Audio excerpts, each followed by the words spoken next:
Silicon Valley Bank customers will be able to get their money out on Monday.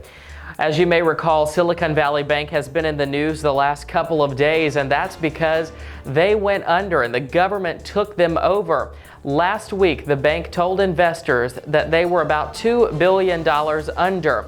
That caused all of their customers to go pull their money out of fear that they would lose their money.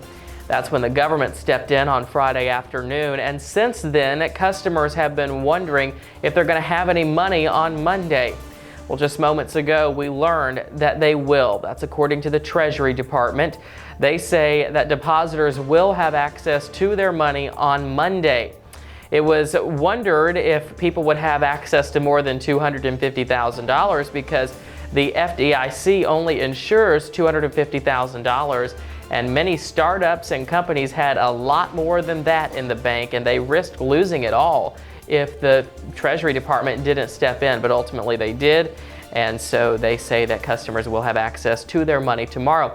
It's important to note that this is not coming at the taxpayers' expense.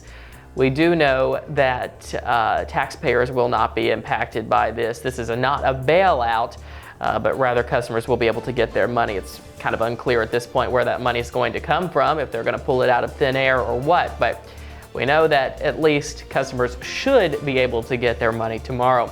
Roku had $500 million approximately in Silicon Valley Bank, as well as Etsy. They had quite a bit of money there too. They had to suspend payments for a brief period of time.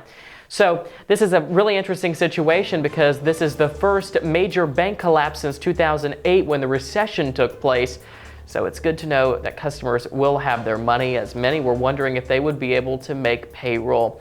Obviously, this is a very developing situation, and as I learn more on the bank collapse and what the next steps are, I'll be sure to pass it along. But until then, be sure to subscribe, and we'll see you next time. Thanks for watching.